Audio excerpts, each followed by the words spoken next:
Olá! Ele rompeu barreiras em uma cidade considerada tradicionalista. Fundou o Partido dos Trabalhadores em 1980 e foi o primeiro vereador eleito por esta legenda na Câmara de Valinhos.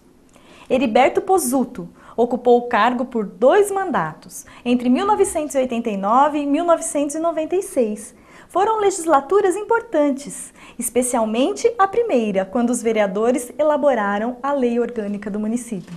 Ficou conhecido recentemente por fundar uma página na internet chamada Pé de Figo Sim Senhor, que conta com 26 mil membros e serve de referência aos valinhenses. Vamos ver o que mais Heriberto Pozzuto tem a nos contar neste Sala de Visitas que está começando. Boa tarde, Pozzuto, seja bem-vindo aqui ao Sala de Visitas da TV Câmara Valinhos. Boa tarde, Denise. Para mim é uma alegria muito grande estar aqui. E já de antemão quero dizer que eu fico impressionado com a estrutura de comunicação da Câmara, que nos meus tempos não tinha isso, né? Ah, não tinha, de 89 a 96, não só na estrutura né? de material, equipamento, mas principalmente pela equipe de profissionais. Vocês estão de parabéns. Ah, muito obrigada. Muito obrigada. Você nasceu em Valinhos? Sim, nasci em Valinhos. Pé Valinhos. de figo mesmo. É, pé de figo mesmo, como o próprio nome diz, né? E você atua como contador em Vinhedo e Valinhos ou só em Vinhedo? Não, eu tenho escritório em Vinhedo já há vários anos. É da onde eu vivo, é a minha profissão, meu trabalho. E presto assessoria para pessoas também de Valinhos, né? Tenho clientes em Valinhos. E a minha especialidade é assessoria para condomínios, associações, cooperativas. Eu mesma sempre achei que você fosse de Vinhedo, né? Porque como eu moro em Vinhedo, te conheci em Vinhedo, né? E achei que você era vinhedense. Não, na verdade, eu tenho uma ligação muito grande. Eu tenho esse privilégio de ser das 2 cidades, né, queridas aqui da região, Valinhos e Vinhedo. A sua família tinha um mercado ali na 11 de agosto? Sim, na Avenida 11 de Agosto, esquina com a Independência. Era o armazém Irmãos Pozzuto. Meu pai era o mais velho dos irmãos. E durante muitos anos ali era onde todas as pessoas compravam, e na cadernetinha, né? Marcavam na cadernetinha e as despesas eram levadas por uma Kombi até a residência. Meu irmão João Pozzuto escreveu um livro sobre o armazém. Do outro lado do balcão, é um livro muito interessante, que eu mesmo fiquei impressionado com as histórias que ele contou, que ele viveu ali durante um monte de tempo. Eu, como sou nostálgica, eu passava por ali, porque eu morava em Campinas, trabalhava em Vinhedo, passava aqui por Valinhos. E eu passava e falava, ai, que mercadinho bom. E às vezes eu parava ali, assim, para comprar uma coisa ou outra, porque eu achava aquela coisa peculiar de cidade interiorana, né? É uma pena que fechou. É uma pena. A cidade de Valinhos sempre foi conservadora, como a gente falou aqui no início, né? Como foi fundar o PT na década de 80? Bom, realmente foi, eu acho que um acontecimento importante na cidade, porque a gente estava acostumado aqui com os 2 lados da política, que eram os Paragatos, Gravatinhas e os seus sucessores. Então, a fundação do PT foi muito importante, num momento importante na política no Brasil. E a gente fez... A fundação do PT não foi por acaso, a gente fez uma escolha mesmo do partido que naquela época significava uma total mudança, não só nos cargos de direção, mas na forma de fazer política, né? E curioso, nós fundamos o PT em Vinhedo e em Valinhos simultaneamente. Eu sou fundador do PT em Vinhedo também, e de Valinhos. Foi acho uma coisa importante. Período importante para a história do país, né? Até porque hoje o PT já está no governo, no 3º mandato com a presidenta Dilma, né? Agora essa questão da cidade ser conservadora é uma opção, talvez. Uma vez eu conversei com um estudioso e disse que a gente precisaria estudar os italianos de Valinhos e os italianos de Vinhedo. Verdade. Porque deve ter uma diferença aí na história, até a origem lá da Itália, né, da região da Itália, porque a Itália, embora seja um país territorialmente pequeno, tinha muitas divisões políticas, anarquistas, e comunistas e fascistas, né? Então talvez fosse interessante fazer uma história, um estudo da história dos imigrantes de Valinhos, italianos, e os de Vinhedo, para tentar entender essa questão do Por conservadorismo. que lá foi mais fácil implantar o PT em Vinhedo a implantar o PT aqui em Valinhos? Não sei, viu, se a gente pode tirar essa conclusão assim tão simples, né? O fato é que é uma cidade conservadora, como o estado de São Paulo é conservador, em toda a história política, né, do Brasil, o estado de São Paulo sempre significou um peso conservador. Então é lógico que talvez Valinhos, por ser uma cidade conservadora, o povo é conservador, e isso se demonstra nas várias eleições, né? Valinhos já foi tido como uma cidade malufista, né? Uma cidade que votava no Maluf, mesmo sabendo que o Maluf roubava, mas fazia. Então é uma opção que a cidade faz, né? Livremente, democraticamente, mas ela paga por isso, né? Hoje nós vivemos uma situação na cidade que eu considero complicada, né? A prefeitura tem uma dívida de 330 milhões de reais. Né? Ingovernável praticamente, né? Os servidores públicos, a gente sente que existe um descontentamento, e isso reflete no atendimento ao público, ao serviço público. Então, claro que a opção pelo conservadorismo, que na verdade revela um medo não de mudanças, mas um medo de ousar, né? Um medo de ter mais criatividade, de ter mais arrojo na administração pública. Eu acho que todas as administrações que sucederam, independente de serem boas pessoas, e isso são, inegavelmente, politicamente fazem opção do medo, do avanço, né, do medo de tomar atitudes em que mobilize a cidade. Para mim, o administrador público, a principal função dele é motivar a cidade, é motivar a comunidade a ir à frente, a dar passos mais ousados, mais importantes, coisa que o conservadorismo em Valinhos acaba impedindo. Mas a sua história com a política começou em 1980 com a fundação do PT, aqui nessas duas cidades, ou antes você já tinha um entrosamento? Como que era?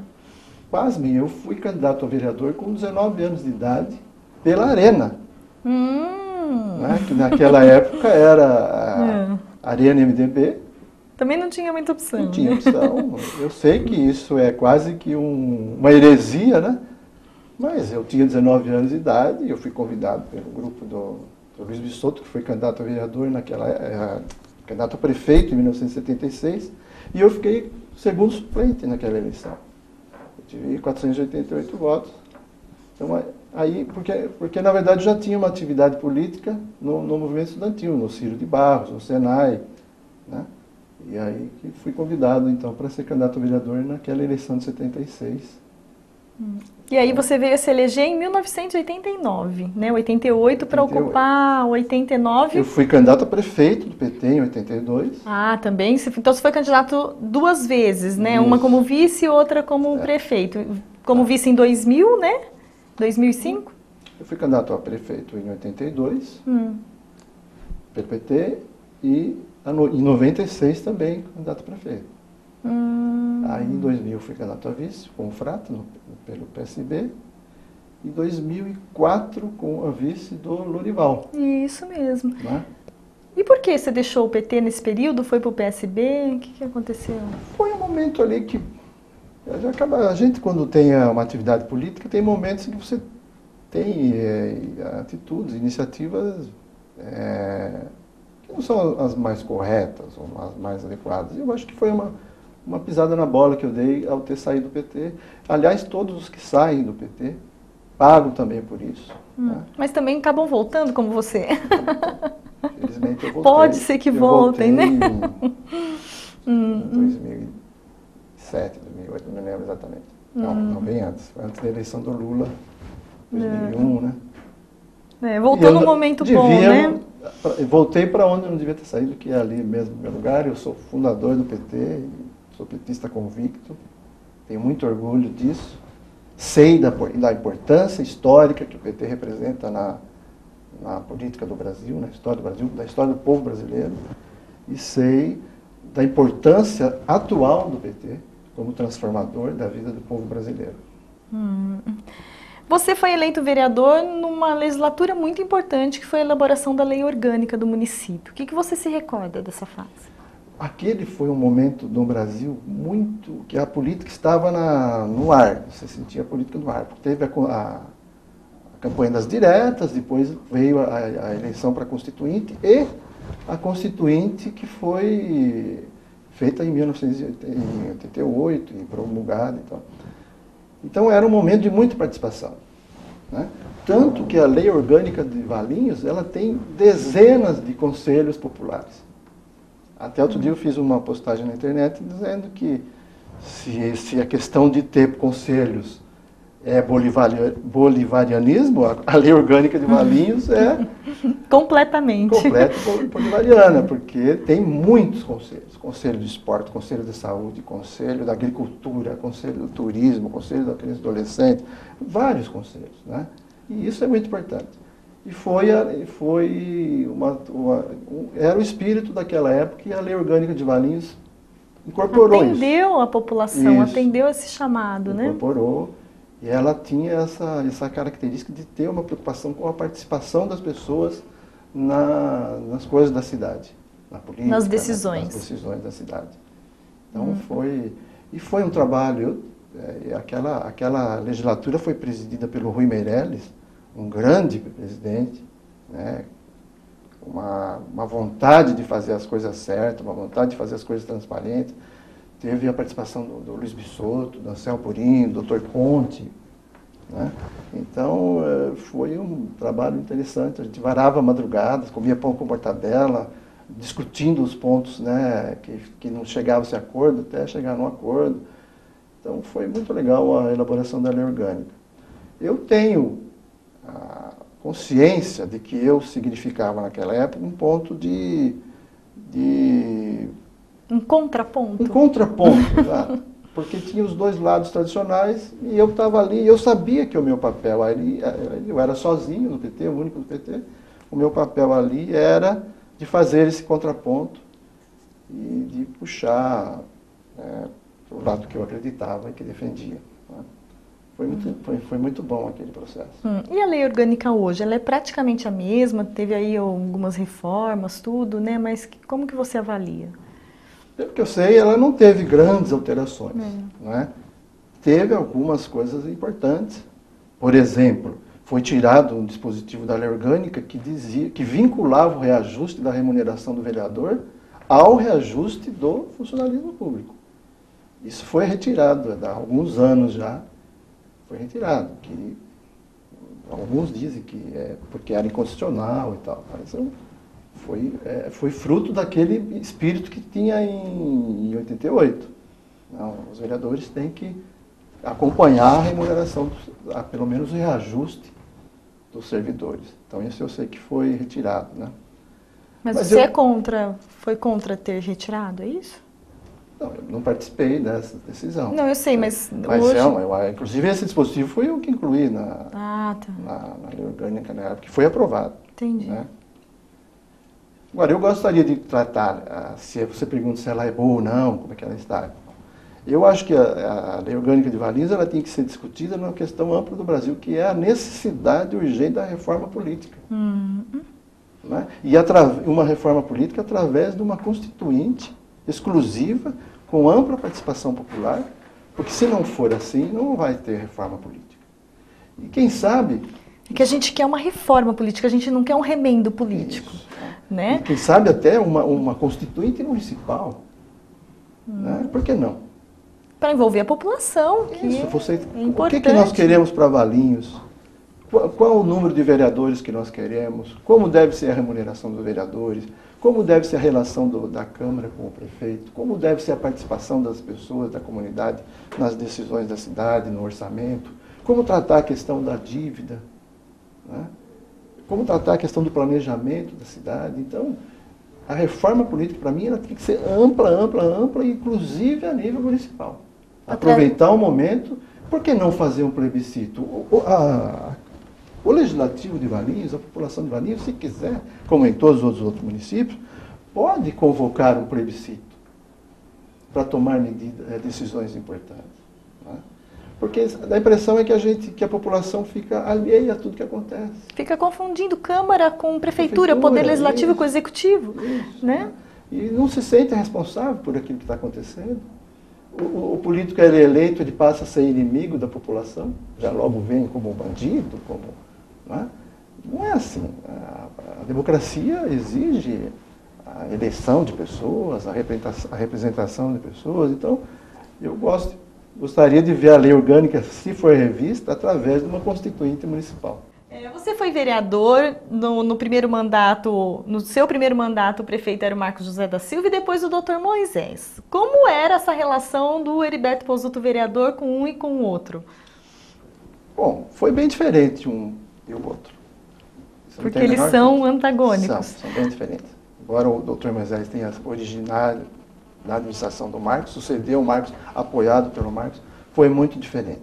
O Marcos, a eleição do Marcos como prefeito em 88, significou uma mudança na política de Valinhos. Ele era um político ousado, arrojado, né?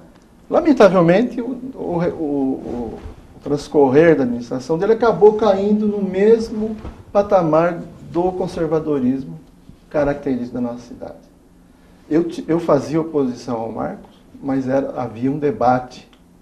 Ele defendia as ideias deles, ele tomava posições. Já o Dr. Moisés, eu acredito que foi uma aventura para a cidade a ter entregue a prefeitura para ele. Nada contra a pessoa dele, mas a forma como ele conduziu a cidade, eu acho que foi uma página negativa para a cidade. Eu fui oposição na Câmara, e a minha postura era de oposição, e vou até contar um caso interessante, que eu dizia na Câmara, na tribuna, que a gente ia lembrar dos prefeitos de Valinhos, ia contar todos os que passaram e iam esquecer que tínhamos tido um Dr. Moisés. Então, nefasta que foi a administração dele. E ele devolvia o troco. Uma vez ele foi numa solenidade na Câmara, ele disse, eu gosto do PT, mas o PT em Valinhos é muito mal representado. Então ele devolveu o troco. Mas isso na forma do debate, né? Político, né? Mas essa é a minha postura, e eu sempre fui aberto quanto a isso, sempre fui transparente, e não tenho o menor problema já que você perguntou a respeito das duas, eu fui oposição nas duas administrações, mas foi essa questão que eu gostaria de colocar. Mas você sabe que vendo de Vinhedo, porque eu sempre trabalhei no jornal de Vinhedo, vendo Valinhos lá de Vinhedo, eu também tinha essa impressão do Dr. Moisés. E aqui no Sala de Visitas, várias pessoas que trabalharam com ele, ou da política tudo, o Mair foi um exemplo clássico, né, o pessoal pôde comprovar, que falou muito bem da administração dele com relação a investimentos. Ele pensou o município, né? Coisas que acabam não aparecendo realmente no dia a dia. Esse é um lado de ver. Eu sei da questão que ele fez, né? Mas é a minha posição. Tá certo, tá certo. Você é o tipo do vereador que sempre ia para a tribuna, fazia debates acalorados, ou você era mais tranquilo? Como que era a sua postura? Eu era um pentelho. Como eu disse, eu sabia da minha posição ali, eu sabia o que eu representava, o que era ser um vereador do PT naquela situação. Eu era um pentelho, realmente. Eu não perdi uma oportunidade de defender uma postura, e os outros companheiros também, com muita condição política, né, até ideológica, né, ali defendendo, eu tinha noção. Por exemplo, eu posso citar aqui uma história, eu fazia parte da mesa da Câmara, né, eu era o segundo secretário. Na segunda legislatura? Na primeira. Na primeira sua ainda? Na primeira. Junto com o Dr. Rui. O Dr. Rui, presidente. E teve uma ocasião que a Câmara foi votar o parecer do Tribunal de Contas sobre as contas do Vitória e as primeiras contas do Marcos. As duas tinham obtido parecer negativo, ou desfavorável do Tribunal de Contas, por causa da aplicação incorreta da verba da educação. Quer dizer, os dois grupos antagônicos que sempre brigaram na cidade, na política, eternos inimigos. Eram iguais com relação a investimento. Ali tiveram o mesmo problema e fizeram um acordo, os dois grupos, e aprovaram as duas contas. Naquele momento da aprovação, eu desci da mesa, fui até a secretaria, achei lá uma revista, um papel preto, fiz uma tarja preta, enfiei no paletó e voltei para a mesa. Quer dizer, isso, os companheiros não gostavam, evidentemente, mas era a forma que eu tinha de me expressar, né? Outro caso também interessante, tinha o vereador Valdeci, isso acho que já no segundo mandato, no PMDB, quando ele se manifestava, ele dizia que ele desconcordava da matéria. E aquilo causava ali uma risada geral, alguns faziam chacota com ele e tal. Uma vez falei, caramba, desconcordava. Eu peguei, saí do plenário, fui na secretaria, peguei o Aurélio, e lá no Aurélio está, desconcordava. Existe a palavra. Ela não é usada, não é usual, mas existe a palavra, não é incorreta. Aí eu voltei para a tribuna e falei, vocês ficam aqui zombando do vereador, mas ele não está errado. Desconcordar está aqui no Aurélio como uma palavra da língua portuguesa. Então eu tenho noção de que eu tinha esse papel de estar questionando, estar brigando. E marcando posição, né? Fazendo o trabalho que o PT estava surgindo na época, isso, né? Isso. E projetos de sua autoria ou indicações, alguma coisa que você se recorda aí? Eu acho que a minha grande atuação foi, sem dúvida, na lei orgânica. Eu fui o vereador que mais teve emendas aprovadas na lei orgânica. Você pode consultar aí os arquivos da história da Câmara, está lá. Que conseguiu aprovar emendas e introduzir dispositivos na lei orgânica. Foi, sem dúvida, importante. Agora, uma lei que eu tenho um carinho muito grande de ter sido autor foi a lei que decretou o jequitibá da estrada. Jequitibá como uma árvore imune a corte. Isso foi lá em 1990, uma lei que foi aprovada, de minha autoria, aprovada por unanimidade. Decretou a árvore centenária do jequitibá, está situada... Um símbolo, né? Nosso símbolo como uma árvore imune de corte. E era um momento que aquela região começava a se urbanizar e tal, e foi importante para proteger essa árvore, que hoje é um orgulho para a cidade, todo mundo tem muito carinho por aquele jequitibá, né? Da mesma forma, foi também a minha autoria a lei que denominou o Bosque Chico Mendes, ali na 11 de agosto, que lamentavelmente está ali abandonado, esquecido, uma cidade que quer ser uma cidade turística, é uma pena que esteja ali aquele bosque abandonado. Onde é, mais ou menos? É para baixo do Telespe, no tobogã em frente ao departamento de água e esgoto ali, né? Ali. Eu acho que ali a gente poderia usar como plantio de árvores, árvores nativas, né? Mas, infelizmente está daquele jeito. Então eu acho que esses dois destaques que eu guardo com muito carinho da minha atuação na Câmara. E o Pé de Figo? Por que surgiu? Foi também uma forma de participação sua na política, porém por meio de uma rede social? Sim. Eu costumo dizer que quem quer de fato combater a corrupção, ou mudar a política, não fica chincalhando a política, metendo pau nos políticos, falando mal da política. Quem quer mudar tem que participar da política. Quem quer combater a corrupção de fato, tem que participar da política. Existem várias maneiras de participação. Você não precisa necessariamente ser candidato, ou ser eleito vereador, ser deputado. Uma das formas é você abrindo debates, participando. E o Pé de Figo é um instrumento proporcionado pela internet, que é uma revolução na comunicação, né? Que dá a todos nós o direito de criarmos a notícia, de comentarmos a notícia. E o Pé de Figo é uma marca que pegou de forma espetacular, né? Hoje as pessoas, antigamente falavam posudo do PT, hoje estão falando posudo do Pé de Figo, né? Tamanha é a repercussão, hoje nós atingimos 26.100 pessoas, né? E a cada dia, a cada hora tem mais gente entrando. Então é um instrumento, de fato, muito importante para a comunicação em nossa cidade. E tem de tudo, né? Às vezes eu observo lá, tem gente vendendo bicicleta velha, passarinho, né? E também tem debate político, né?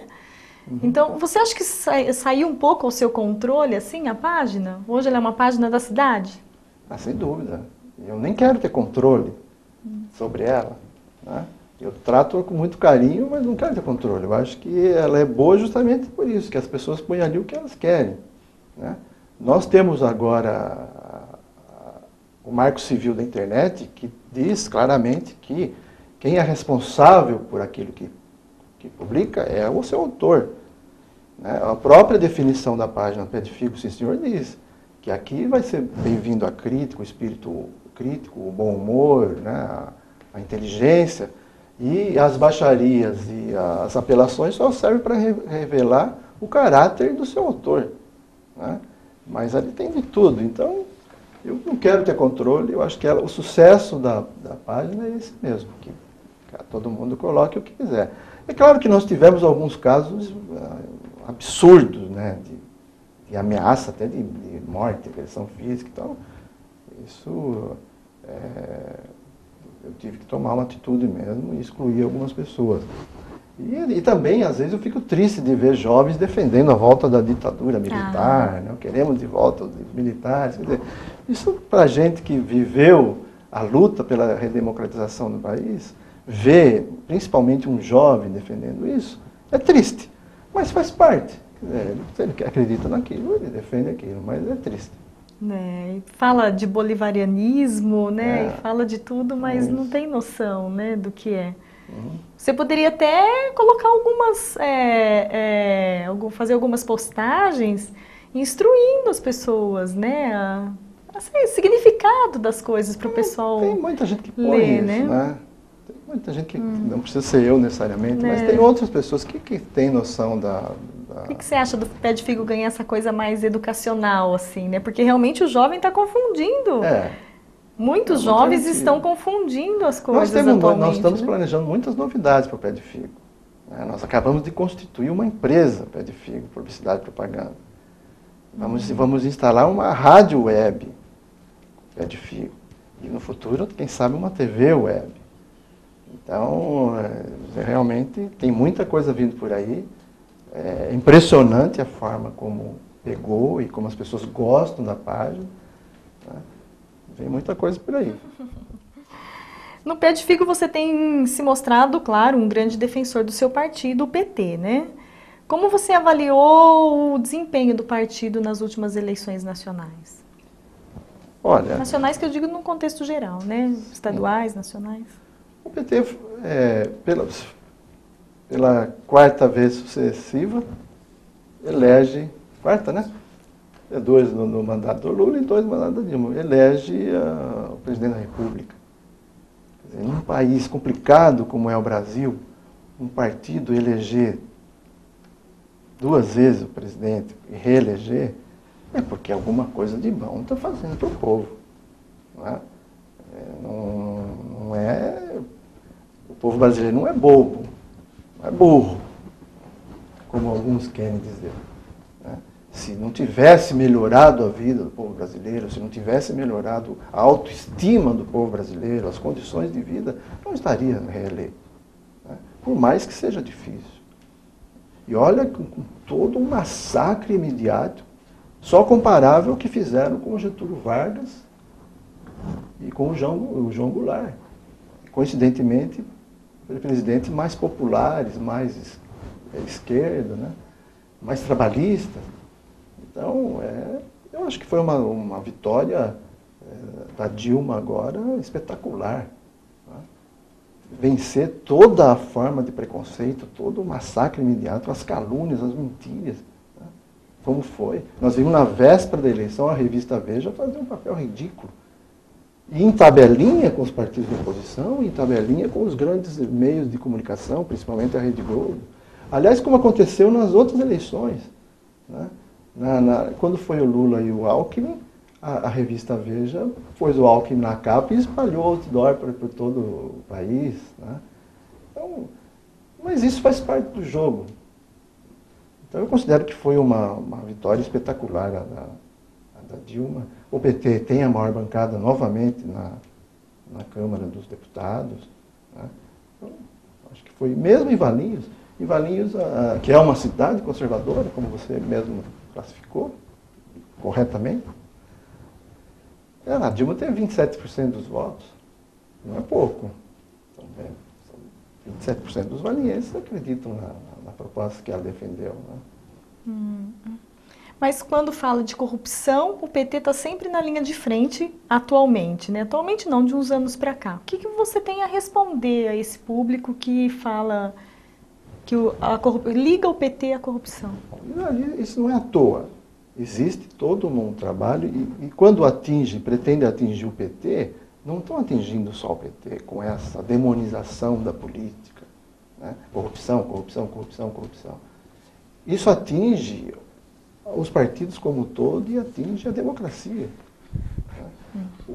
O que ocorre hoje com a questão corrupção no Brasil?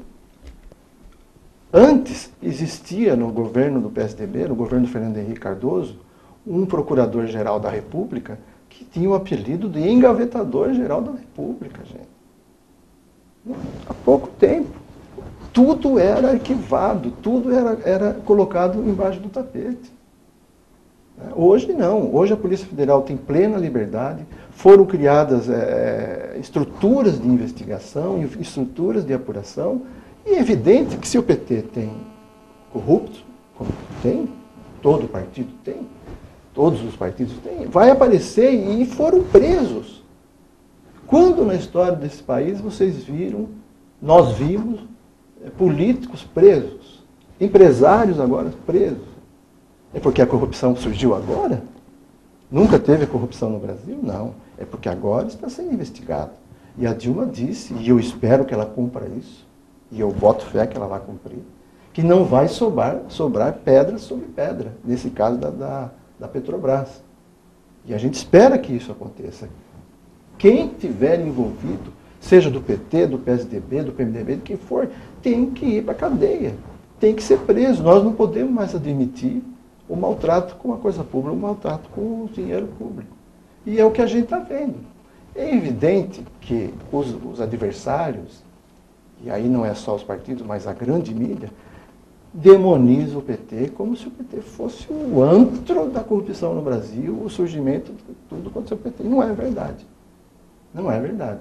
Se você for estudar toda a estrutura que foi montada, toda a apuração, os inúmeros casos que foram apurados e investigados pela Polícia Federal, é tudo em função dos governos do PT. Essa prisão mesmo dos empresários agora só está sendo possível porque o ano passado a Dilma mandou para o Congresso e o Congresso aprovou uma lei que pune os corruptores, o que permite investigar os corruptores. Não só os políticos corruptos, o administrador corrupto, mas os empresários que corrompem. Por isso que está sendo possível agora essa prisão dos presidentes das grandes construtoras, das grandes empreiteiras, por causa dessa lei plantada por quem? Pelo presidente Dilma Rousseff. Você acha que essa é a forma que assim, o Brasil vai encontrar para poder recriar uma credibilidade dos políticos? Colocando na cadeia, tentando acabar com a corrupção. Porque hoje você fala em político dá até vergonha, né? Não, porque político é ladrão, né? A população criou isso também, né? Impregnou. Você acha que esse caminho é a forma para recuperar a credibilidade? Sem dúvida. Corrupto tem que ir para a cadeia. Isso não tem a menor discussão. Seja de cada onde for, seja como for, corrupto tem que ir para a cadeia. E em todos os níveis. O que às vezes eu fico pasmo é que existe tanto processo, tanto indignação com a corrupção a nível nacional e quando surgem as coisas aqui na nossa cidade, todo mundo fica quieto. Ninguém discute. Você começa a conversa e logo cortam. Ou será que não tem corrupção em Valinhos? Não é? Será que não corre no meio dessa cidade pessoas envolvidas em desvios, em corrupção, em propinas? E todo mundo se cala. Então, é um preço também do conservadorismo, né? de ter medo de discutir as questões locais. Então, não tem dúvida que passa por aí. Agora, onde está o fulcro da questão? A reforma política dele. Principalmente em acabar com o financiamento privado de campanha. Empresa que investe milhões em candidatos é porque ela espera ter retribuição no futuro. Qualquer um sabe disso, qualquer criança, qualquer desinformado sabe. Se eu te dou Nenhuma empresa é a Madre Teresa de Calcutá, né? Não é. Com certeza ela espera um retorno. Se a gente dá para um político R$1 milhão, 10 milhões de reais, por quê? Porque ele tem um belo discurso? Não, porque lá na frente ela espera uma retribuição nos negócios, né? E isso não é só aqui no Brasil, acontece no mundo inteiro. É uma luta que a gente tem que fazer constantemente. E começa por aí, pela reforma política, proibindo o financiamento privado de campanha eleitoral. O que significa?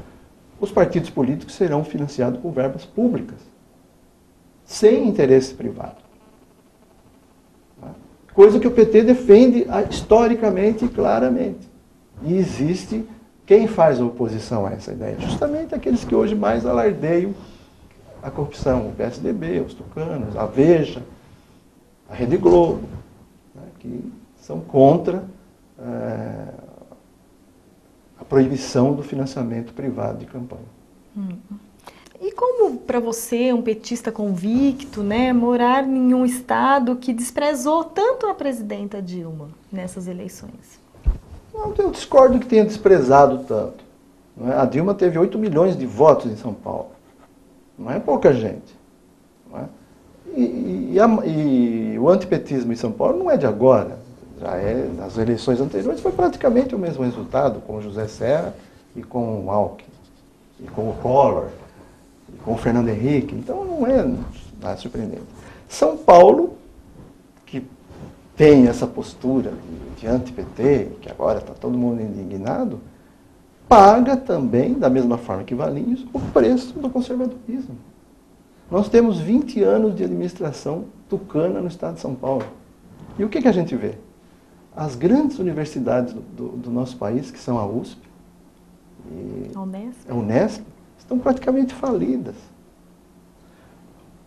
A falta de planejamento do governo do estado de São Paulo levou a gente a estar correndo um sério risco de ficar sem ter água para beber. Não é? A educação no estado de São Paulo teve um retrocesso enorme. A segurança no estado de São Paulo é um caos. E a gente, o povo paulista, é anestesiado pela grande mídia, porque você não vê a mídia falar que todas as tentativas de instalação de CPI na Assembleia Legislativa do Estado de São Paulo foram arquivadas. Todas. Para investigar o superfaturamento do metrô, para investigar o Rodoanel e para investigar tantas outras coisas. Nenhuma CPI foi aprovada. Nenhuma. E não sai nada na imprensa. Né?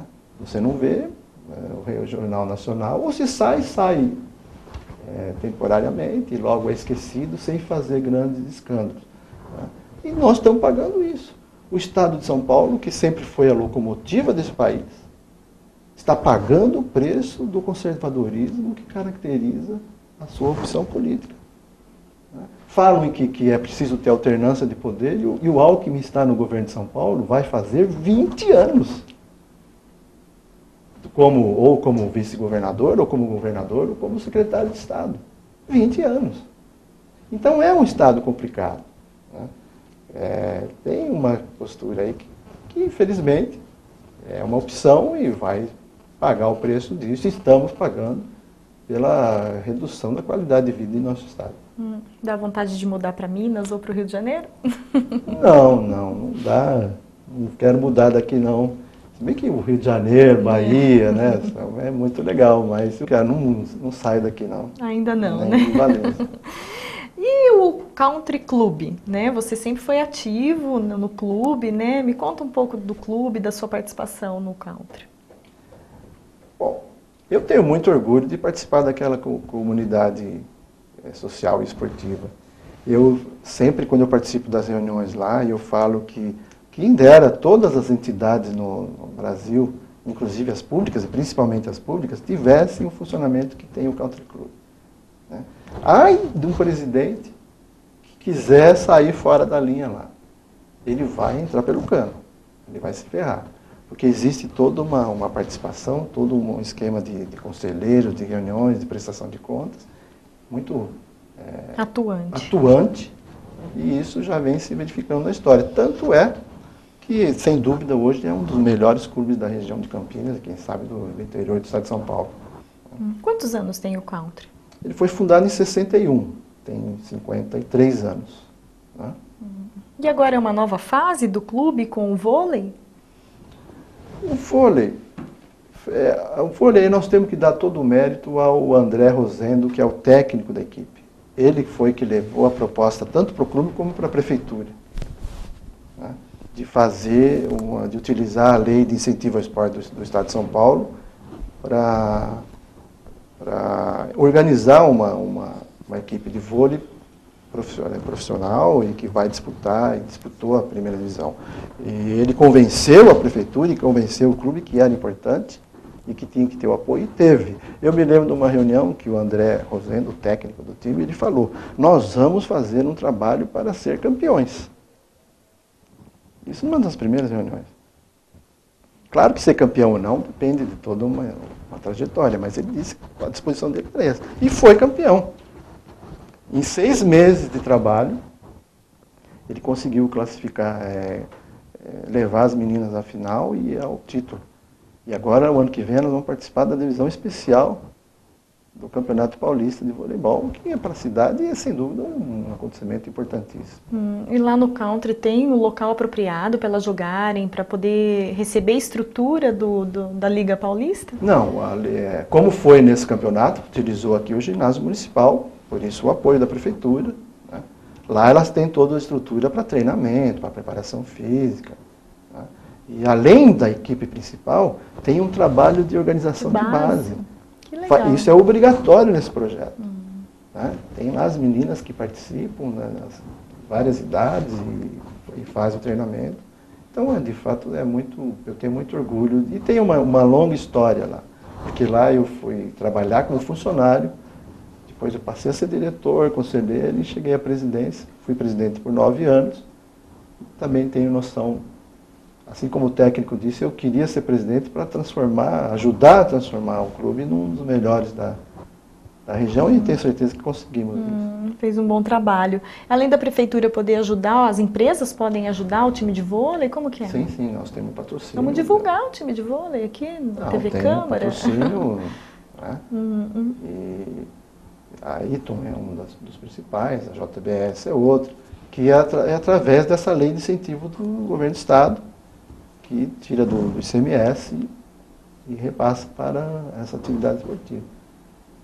E o presidente do clube atual, Claudinei Paranhos, e o ex-presidente Oswaldo Serotini foram que tiveram a ousadia, a coragem de abraçar esse projeto, às vezes com alguma resistência de algumas pessoas mais conservadoras, né, com aquele medo de sempre, né, de dar um passo, de ir além, mas eles bateram o pé e abraçaram, e está aí o resultado. Então, Heriberto, nós começamos com a política e vamos terminar a entrevista com a política, né? A Câmara hoje, né? Você acompanha de perto o trabalho dos vereadores? É evidente que não é um acompanhamento assim, sistemático e tal, mas eu acompanho, sim, até pelo próprio edifico, né? Eu tenho que estar sabendo o que está acontecendo e para a gente estar noticiando e tal. E volto a dizer, eu fico muito feliz de ver toda a estrutura que a Câmara montou, principalmente na área de comunicação, a qualidade dos equipamentos, a qualidade das instalações e da equipe profissional. Me deixa muito feliz, e a gente vê o avanço, né?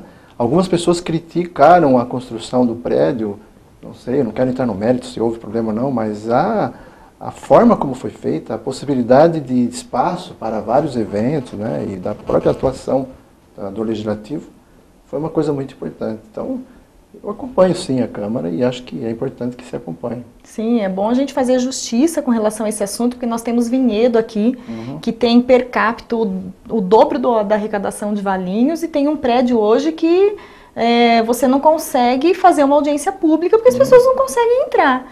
Né? O plenário da Câmara de Vinhedo recebe no máximo 60 pessoas e ainda em pé. Né? E aqui nós temos um plenário com 120 lugares, onde são realizadas as sessões ordinárias. Temos o plenário maior, com 316 lugares. Né? Então, assim, eu também faço coro a esse seu pronunciamento de que a Câmara de Valinhos, mesmo Valinhos tendo um orçamento menor do que Vinhedo, soube planejar a construção de um poder legislativo que permitisse às pessoas participarem mais da vida política da cidade. Então, se por um lado eu tenho esse regozijo de ver o avanço que a Câmara deu nisso, por outro lado eu fico meio triste, porque não ocorreram mudanças fundamentais no procedimento legislativo. Quer dizer, a forma de atuação do vereador é a mesma de 50 anos. Né? Era a mesma como quando eu fui vereador. Às vezes é eleito um vereador novo, um jovem vereador, com ideias novas, ele acaba aqui, ele adota a mesma prática, o mesmo discurso, o mesmo procedimento, até o mesmo linguajar de tudo que ocorre. Então eu acho que isso é ruim. A gente não sente uma mudança, um avanço na forma de fazer o procedimento legislativo mais atrativo, mais agradável aos olhos da população, para ganhar mais credibilidade, ganhar mais respeito. Né? Eu tenho algumas posturas críticas quanto a isso, né? Que eu acho que falta por parte dos vereadores, também em função desse conservadorismo, do medo de avançar, de transformar o processo legislativo numa coisa mais dinâmica, né? Eu não quero entrar no mérito da qualidade do trabalho dos vereadores, sim, mas na forma como é feito. Que não tem avanços, não tem coragem de fazer mudanças significativas. Né?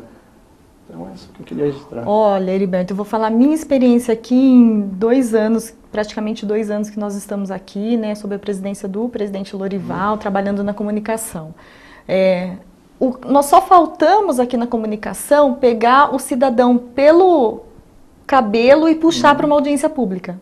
A gente divulga em Facebook, nós divulgamos nós fazemos faixas, nós divulgamos na imprensa, a gente divulga nos nossos telejornais e a população não participa.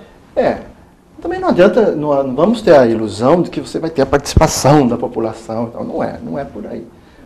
Não vai ter a massa presente, isso não vai ocorrer. Mas tem coisas que, pela forma como é feita, que passa uma imagem negativa. Por exemplo, se vem uma pessoa aqui, ela vem assistir a sessão da Câmara, é o mesmo procedimento de anos atrás, de décadas atrás. Lê os requerimentos, faz os votos e as indicações, lê as moções, aquilo fica uma coisa chata. E às vezes tem requerimentos importantíssimos. Moções importantíssimas. Mas a pessoa sai daqui e fala, mas moção, o vereador só faz moção. Porque eu acho que precisa pensar eu não tenho a receita. Não tenho a receita. Não estou também querendo aqui dar aula para os excelentes vereadores que nós temos aí. Não é isso. Longe de mim isso. Mas eu estou querendo falar aquilo que eu sinto e que eu gostaria de ver o Legislativo como uma força que atraísse as pessoas. Que desse a confiança, não, aquilo é legal, aquele pessoal está defendendo a gente, aquele pessoal representa a gente e está pensando no futuro, está pensando nas mudanças.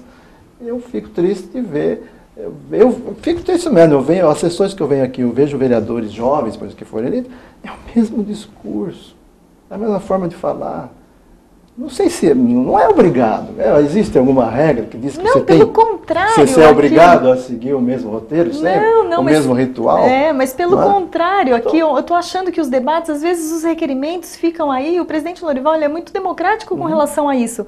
Ele tem até o cronômetro ali, foi comprado um cronômetro, mas para que cronômetro? Ele deixa um requerimento de ser discutido 20 minutos, 25 minutos, e eu acho isso bom, porque eu venho de Vinhedo, onde o vereador corta o microfone do vereador para ele parar de falar. Né? E aqui não, tem um debate. Olha, vou te dar outra experiência. Na segunda semana de novembro, foi feito, o presidente Lorival convocou uma audiência pública assim, com os professores para discutir o estatuto do professor. Na véspera do feriado da Consciência Negra. Né? Veio toda a equipe da prefeitura, alguns vereadores, tudo, não veio um professor. Eu estava aqui, eu acompanhei. Não veio um professor. Nós fizemos audiência pública do orçamento, dia 5 de novembro. Vieram 3 pessoas da população. 2 falaram e uma não quis falar.